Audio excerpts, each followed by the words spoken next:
En question principale maintenant, Monsieur le député d'Arthabasca.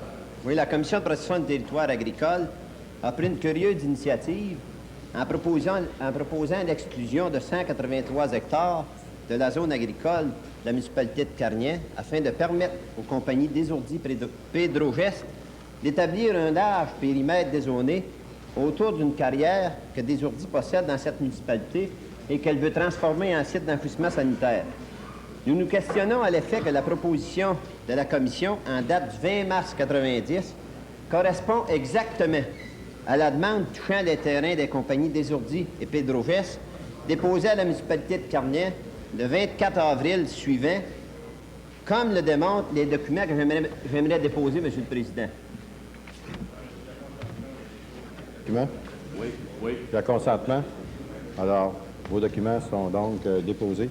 Ma question est, le ministre est-il d'accord avec la Commission de protection des territoires agricoles qui choisit d'épauler à Carnier les demandes de dézonage de développeurs alors que l'Union des producteurs agricoles, la municipalité régionale de Comté et la municipalité elle-même s'opposent fortement à cette initiative? Alors, Monsieur le ministre de l'Agriculture, des Pêcheries et de l'Alimentation. Monsieur le Président, avant de dire aux députés d'Arthabasca, bien sûr que je suis d'accord ou pas d'accord, je vais commencer par vérifier le rapport de la Commission de protection du territoire agricole. Et le député d'Arthabasca sait très bien que celui qui vous parle, de même que tous les membres de cette Chambre, n'ont pas à intervenir auprès de la Commission de protection du territoire agricole pour donner quelques directives que ce soit. D'ailleurs, j'ai eu l'occasion d'écrire à chacun de mes collègues tout dernièrement pour leur dire que s'ils voulaient avoir des informations de la part de la Commission, il y avait une personne mandatée à la Commission même pour leur donner des informations. En ce qui concerne le travail de la Commission comme telle, ils doivent être libres d'exercer leur travail en fonction de la loi que les élus ont votée ici à l'Assemblée nationale, et je n'ai pas l'intention d'intervenir et d'interférer dans la décision, quelle qu'elle soit, de la Commission de la protection du territoire agricole. En question complémentaire.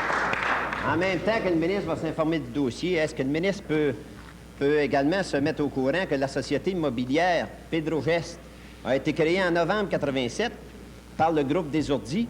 Et est-il au courant également que peu de temps après, Pedrogest a acheté de nombreuses parcelles de terrain voisines de la carrière de Desourdi avant le dépôt de ses demandes à la CPTA? Monsieur le ministre. Monsieur le Président, bien sûr que le ministre ne peut pas être au courant de ça. Il n'y est pas participé. Je ne connais même pas ces compagnies. C'est même pas venu à mon niveau. Et je pense que s'il y a des recherches à faire, c'est la Commission qui doit les faire.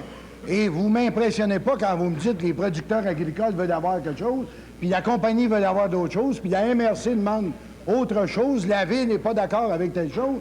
C'est pour ça qu'il y a une commission. Si tout le monde était d'accord, on prendrait la décision autrement.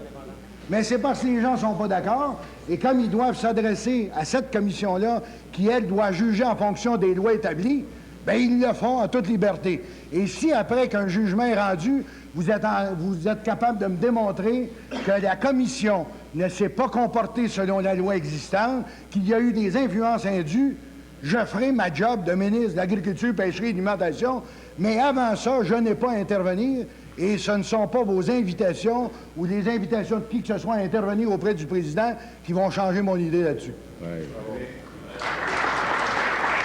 Toujours en question complémentaire. Le ministre ne croit-il pas que tout de même, il est dangereux que la Commission de protection du territoire agricole tienne davantage compte des intérêts de Desourdi et de Pedrogest que de ceux des organismes publics, et est-il prêt à réclamer un rapport complet sur les circonstances qui ont amené la CPTA à planifier les demandes de Desourdi et Pedrogest, et s'engage-t-il également à déposer en cette Chambre les expertises que les services techniques ont utilisées pour recommander un tel geste à la Commission? Monsieur le ministre.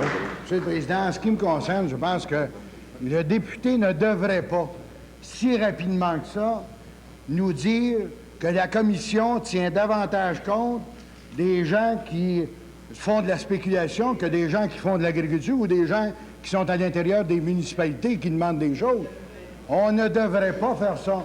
Et si effectivement on est capable de démontrer par la suite qu'il y a eu des influences indues, Je pense que là-dessus, il y a des correctifs à être apportés. Et celui qui vous parle n'hésitera pas en aucune circonstance à prendre à ce moment-là ses responsabilités. Mais pour l'instant, je n'ai pas à vous dire qu'ils ont tenu compte plus de ça ou d'autres choses. Nous allons commencer par avoir le rapport, à savoir quelles sont les raisons qui ont fait en sorte que l'idée de X, de Y ou de Z a prévalu sur l'idée de l'autre qui demandait autre chose. Et si à ce moment-là, ça nous semble logique et conforme à la loi, bien, ça sera une question inutile que vous aurez posée. Sinon, on verra par la suite ce que nous devrons faire s'ils ont outrepassé leurs droits. Et je vous promets qu'ils se corrigeront s'ils n'ont pas fait ce qu'ils devaient faire. En question complémentaire, Monsieur le député de La Prairie. Oui, au ministre de l'Agriculture, une question complémentaire en 2 volets. Premier volet, est-ce qu'il sait qu'il a reçu une lettre datée du 6 décembre de la ville de Carillon qui contient une résolution qui explique bien tout le dossier? Et je vais déposer cette lettre, puisqu'il semble que le ministre ne l'a pas lu encore. Et deuxième volet, est-ce qu'il ne pourrait pas se rendre compte que la population de Carillon et des environs s'oppose à plus de 90 % à ce projet de dézonage, de désourdi? Et est-ce qu'il ne pourrait pas, par égard pour cette population, demander tout simplement un moratoire, surtout que la cause est actuellement en appel? Juste une petite seconde. Est-ce qu'il y a consentement au dépôt de la lettre, Monsieur le leader du gouvernement? Il y a consentement. J'indiquerai aux députés que la lettre est peut-être effectivement datée du 6 décembre, mais le ministre était jusqu'au 10 décembre pour défendre les agriculteurs du Québec à Bruxelles, au GATT, Monsieur le député. Alors, il y a consentement au dépôt du document, donc la lettre est déposée. Monsieur le ministre. Dépendamment de ce que vient de dire le leader du gouvernement, je sais que j'étais absent, dépendamment de ça, je dirais aux députés de La Prairie que oui, j'en ai pris de connaissance au cas où vous ne sauriez pas. Vous n'êtes pas le seul à savoir lire en cette chambre. Premièrement. Deuxièmement, vous n'avez pas compris ce que je vous ai dit. Oui, mais je vais vous l'expliquer, là. Je vais vous l'expliquer. OK? Vous comprenez bien d'abord, là? Je vais vous l'expliquer. Indépendamment de ce que vont me dire ces gens-là, je vais ne faire qu'accuser réception. Parce que si je viens de dire que je n'interviens pas pour un individu, pour quelque influence que ce soit, n'interviendrai pas pour d'autres individus que vous voulez bien défendre. Parce que l'un ou l'autre ne se pratique pas plus. On intervient ou on n'intervient pas. Ne me reprochez pas d'intervenir quand c'est pas le temps et de pas intervenir quand ça devrait être le temps. C'est clair, là? C'est comme ça que ça va se passer. Puis mes lettres, je l'ai dit, j'ai pas besoin de vous pour me les traduire. Oui, Monsieur le Président.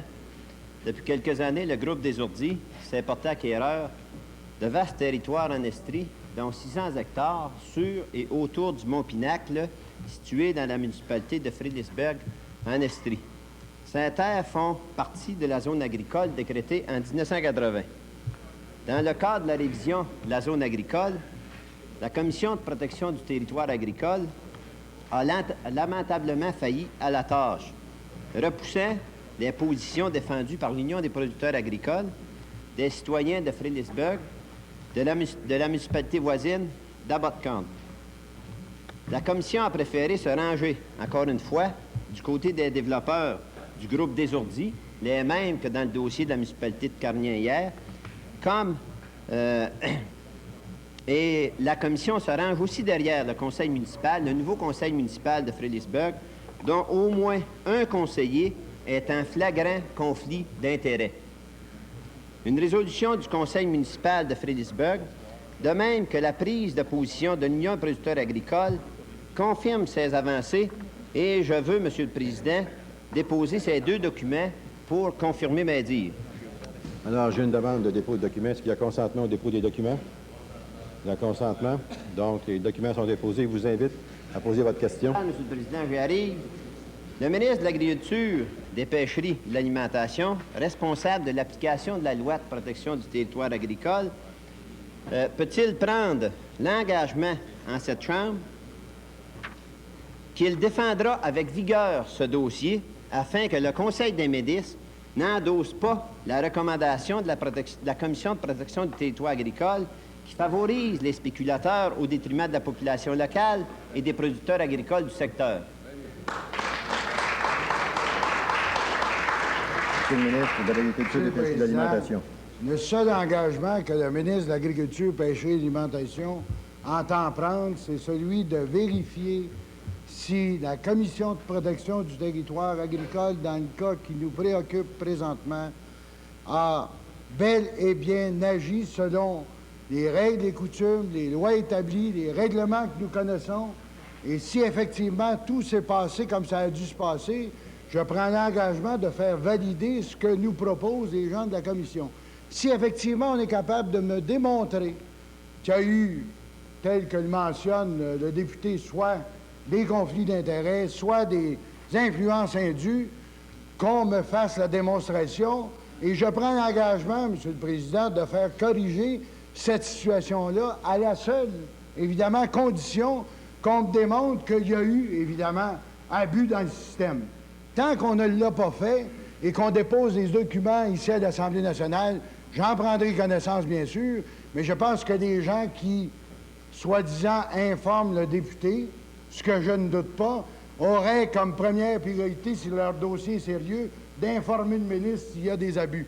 Tant qu'ils ne le font pas, je prends pour acquis que les gens font bien leur travail, et si les gens n'ont pas bien fait leur travail, je prendrai mes responsabilités. Question complémentaire. Monsieur le Président, le ministre ne se souvient-il pas que cette semaine même ou vendredi dernier, quelqu'un de ces groupes-là a rencontré quelqu'un de son cabinet pour l'informer sur l'ensemble du dossier? Et le ministre pourrait peut-être parler à quelqu'un de son cabinet pour savoir qu'est-ce qui se passe. Monsieur le Monsieur le ministre. Président, c'est pas que quelqu'un a rencontré quelqu'un d'une autre personne de quelqu'un de mon cabinet qui fait en sorte que nous puissions immédiatement, sur le champ, avoir le dossier puis clairer ça à gauche et à droite, dire c'est réglé parce que quelqu'un nous a rencontrés. On en rencontre des dizaines de personnes et parfois, dans un même groupe, 2 personnes viennent nous entretenir du même sujet avec complètement des versions différentes. Alors, je ne peux pas me guider là-dessus. Quelqu'un nous a informés, on fait des recherches nécessaires, et si quelqu'un nous prouve qu'il y a quelqu'un qui a fait des choses qu'il ne devait pas faire, il y a quelqu'un qui va les mettre au pas.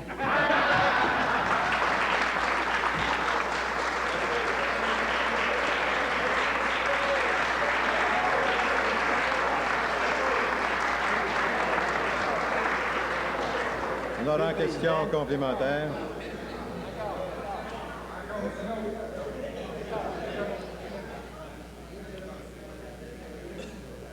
Laurent, question complémentaire.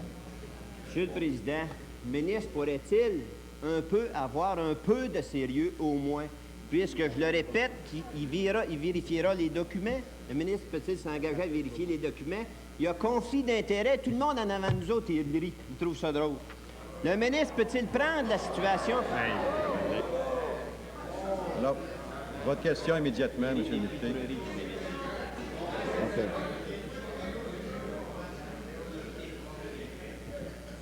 S'il vous plaît. Alors, je vous invite à poser une question sans commentaire. Le ministre peut-il prendre la situation plus au sérieux et nous dire s'il a l'intention réelle de réclamer une enquête, puisque le vice-président du Parti libéral de Brome-Missisquoi, M. Réal Caron, ainsi que là, un autre conseiller municipal, M. Claude Caron, possède également des terrains acquis il y a 5 ans dans le secteur du Mont-Pinac, tels que démontrent les extraits de contrats de vente, et je désire maintenant les déposer, M. le Président.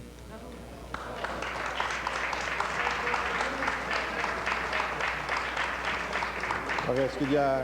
S'il vous plaît. S'il vous plaît. Alors, est-ce qu'il y a consentement au dépôt des documents? Consentement, donc les documents sont déposés. Monsieur le ministre, pour la réponse. Monsieur le Président, si jamais, quand le député d'Arthabasca me parle de conflit d'intérêts, parce que des gens peuvent avoir des cartes de membres d'un parti politique, si jamais, dans toute cette grande zone-là, ils ont seulement des cartes de membres du Parti libéral, vous avez un joyeux problème dans ce comté-là. Hein? Un joyeux problème dans ce comté-là. Je regrette. C'est pas parce qu'on se fiera pas sur les cartes de membres d'individus pour savoir s'il y a une enquête sérieuse à faire. C'est pas parce que quelqu'un me pose une question ici à l'Assemblée, Monsieur le Président, que je dois absolument décréter 2 jours ou 3 jours après que oui, il y a conflit d'intérêts, que oui, il faut faire une enquête publique. On va commencer par examiner les faits. Et quand vous me demandez d'être sérieux, Je ne serais pas sérieux si je vous disais, après 2 jours, c'est vrai, on a tout vérifié ça, puis il y a matière à une enquête pour. Vraiment, avoir matière à une enquête, il faut être assez sérieux pour prendre le temps de regarder les faits, puis d'agir en connaissance de cause. Et c'est pas parce qu'on peut rire ici de quelqu'un qui poserait une question qui n'est pas tout à fait selon les normes qu'on n'est pas sérieux. On peut s'amuser à ce niveau-là aussi. Hein? Une question Monsieur le complémentaire.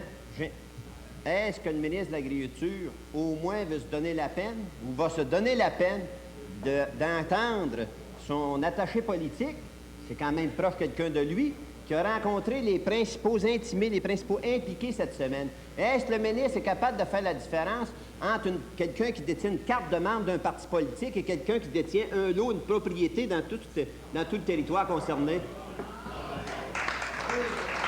Bon, monsieur Pierre, le c'est ministre. justement ce que je vous ai dit, monsieur le député d'Arthabasca, vous ne l'avez pas saisi. C'est pas inscrit dans aucune loi que pour avoir un lot, il ne faut pas avoir de carte de membre d'un parti politique. C'est pas inscrit nulle part, ça, cette affaire-là. Alors là, il n'est pas nécessairement... Ben voyons donc. Ah, le député de la Belle est toujours en train de faire des gages de choses, monsieur le Président. C'est le gars qui connaît moins ça dans toute l'Assemblée nationale.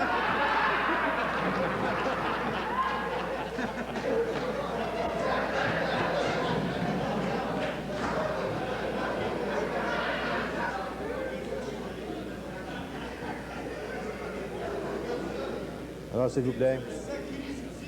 Alors, évidemment, s'il vous plaît. Si on évite des remarques, j'espère qu'on évitera des commentaires non appropriés également. Alors, allez-y à la question posée. Ah, monsieur le Président, c'est parce que vous êtes placé vis-à-vis de l'horloge, vous ne voyez pas ce qui se passe à côté. C'est pour ça. Alors, pardon? Bon. S'il vous plaît. Un instant, un instant. Monsieur le ministre. Monsieur le ministre, s'il vous plaît.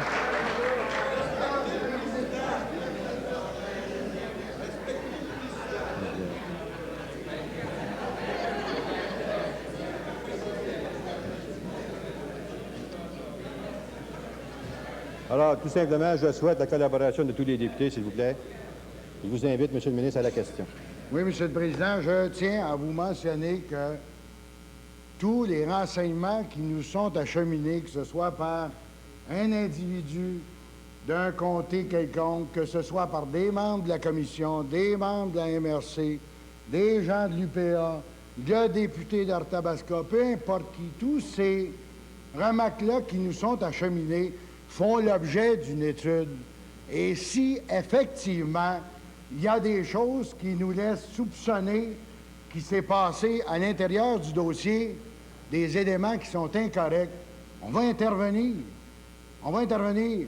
Moi, j'ai une carte de membre dans mes poches d'un parti politique, mais j'ai pas de lot dans ce coin-là. Vous comprendrez bien que ça me dérange pas d'intervenir.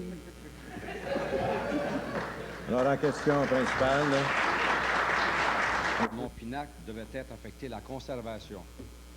Suite à une consultation publique, la vocation récréation a été adoptée. Des citoyens inquiets devant l'ampleur du projet récréatif s'adressent au ministère de l'Environnement. Et quelques mois plus tard, en avril 88, M. Lincoln écrit au préfet de la municipalité régionale de Comté, je cite, « Aucun aménagement sur ce massif ne devrait se réaliser sans prendre en compte les considérations environnementales. » La question au ministre de l'Environnement.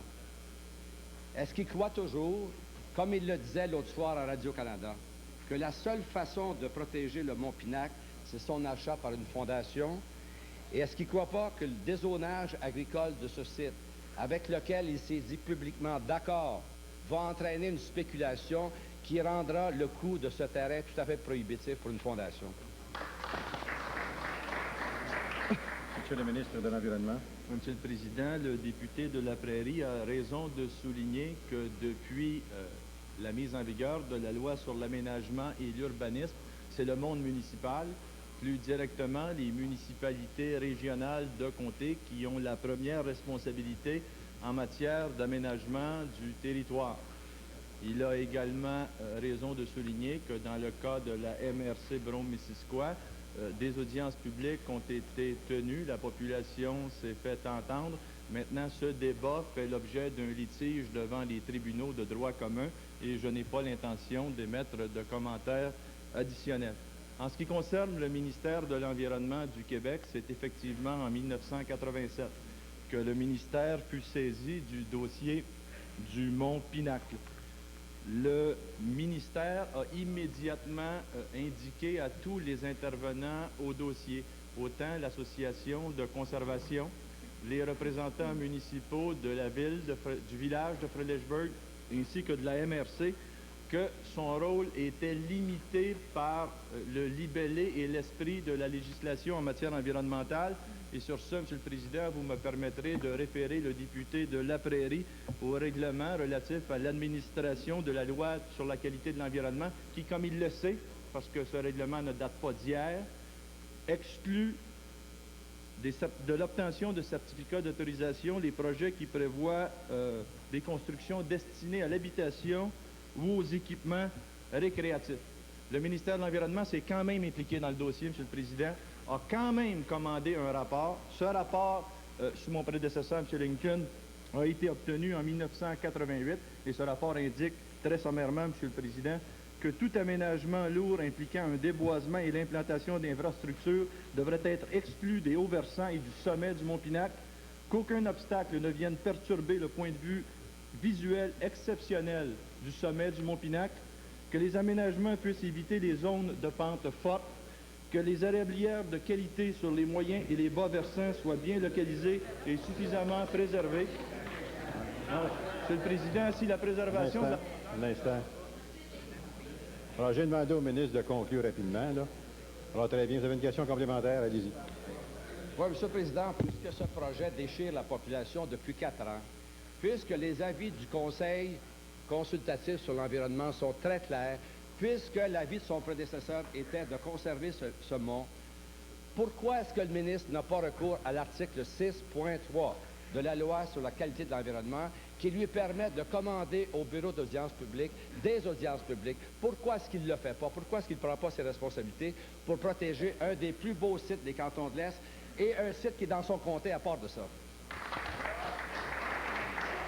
Monsieur le ministre de l'Environnement.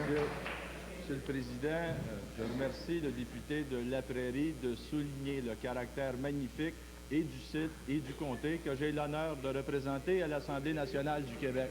Dans ce contexte, Monsieur le Président, dans ce contexte, il me permettra de continuer à énumérer les contraintes que souhaite voir imposer le ministère de l'Environnement du Québec à tout développement dans ce secteur. Monsieur le Président, j'ajoute aux contraintes déjà énumérées dans ma réponse à la question principale les contraintes suivantes. Que les habitats fauniques reconnus essentiels, les ravages de cerfs de Virginie ou la nidification d'oiseaux soient clairement protégés. Qu'un plan d'aménagement global soit dressé en accord avec les contraintes et les potentiels du milieu et les activités de développement projetées. Malheureusement, Monsieur le Président, suite au dépôt de ce rapport sous mon prédécesseur, les parties impliquées dans le projet ont maintenu leur position de départ qui sont diamétralement opposées et le député de La Prairie a raison de souligner que ces oppositions déchirent une population dans le secteur que je représente à l'Assemblée nationale du Québec. Maintenant, le ministère de l'Environnement maintient sa position de base, celle de rapprocher les parties dans le but, Monsieur le Président, de marier un certain développement avec de la conservation. C'est ce qu'on appelle de ce côté-ci de la Chambre, du développement durable. Et nous souhaitons, Monsieur le Président, que ceux et celles qui, de l'autre côté, se moquent du développement durable fassent preuve de plus de conscientisation en matière environnementale.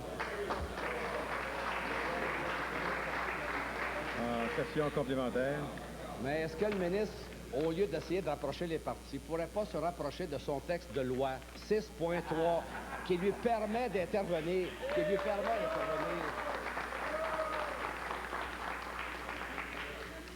puisque l'entrée en vigueur d'un décret qui dézonerait ce site permettrait à Désourdi, Sibeka, d'entreprendre tout de suite ces travaux considérables. Est-ce que le ministre peut s'engager à combattre l'adoption de ce décret au Conseil des ministres? Monsieur le ministre de l'Environnement. Monsieur le Président, compte tenu que la question du député de La Prairie touche à la question de zonage agricole, qu'il s'agit essentiellement de la même question soulevée par le député d'Arthabasca la semaine dernière. Je demanderai, quant au dézonage agricole, à mon collègue qui a la responsabilité en matière de zonage agricole, le ministre de l'Agriculture, des Pêcheries et de l'Alimentation, d'apporter un complément de réponse. S'il vous plaît. S'il vous plaît. Alors, une question qui est renvoyée au ministre de l'Agriculture. Je pense que je peux permettre une référence rapide dans une conclusion, Monsieur le ministre de l'Agriculture. C'est une question de règlement, Monsieur le leader de l'opposition. Monsieur le Président, Monsieur le Président, quand le ministre demande, le député de la Prairie demande au ministre s'il va se servir de l'article 6.3, puis s'il va soumettre le tout au BAP, il me semble que c'est clair, ça. S'il ne veut pas répondre, c'est de ses affaires. Mais qu'il n'essaie pas de se sortir de son pétrin là, en essayant de pelleter ça dans le cours d'un autre. Qu'il réponde à sa loi. Veut-il l'appliquer, oui ou non, sa loi? Est-ce qu'il va combattre le décret éventuellement avec les lettres de sa loi? Êtes-vous capable? Alors, sur la question de règlement, Monsieur le leader Monsieur le du Président, gouvernement. c'est courant dans cette Chambre qu'un ministre qui est interpellé sur un sujet donné peut référer à un autre collègue pour un complément de réponse. Et d'ailleurs, la question y référait. Devons-nous comprendre que l'opposition officielle ne veut plus croiser le fer avec le ministre de l'Agriculture suite à la performance de Tabasca? Alors, écoutez, évidemment, la question est posée au ministre. Il a répondu partiellement. Il renvoie au ministre de l'Agriculture. Rapidement, en quelques secondes, Monsieur le ministre de l'Agriculture. Oui, rapidement, Monsieur le Président, je pense que c'est à cet endroit-là, justement, que le député de la Prairie fait fausse route. Ce qui est contesté dans le dossier, c'est pas le fait que la loi s'applique en ce qui concerne les discussions entre la MRC et la Commission de protection du territoire agricole. Ce qui est contesté, c'est le schéma d'aménagement de la MRC. Et c'est ça que M. Guy Côté et quelques-uns de ces gens-là contestent. Laissez faire ça. Il y a quelqu'un qui va se charger de ça, justement, de faire en sorte, au niveau du tribunal, de voir si la contestation en nullité peut s'appliquer. Et par la suite de ça, nous faisons notre travail, la loi s'applique. Alors, je ne vois pas qu'est-ce qui vient changer dans le portrait des choses difficilement ça. Le décret vient faire en sorte d'appliquer une loi votée par le Parlement du Québec et nous allons... Ah, c'est pas parce que vous avez voté contre que la loi n'existe pas. Voyons donc. Depuis quand? D'ailleurs, la plupart du temps, depuis quelque temps, vous ne votez pas pantoute, donc ça doit s'appliquer encore mieux. Alors donc... Bon, c'est la fin de la période régulière des questions. Ah, s'il vous plaît.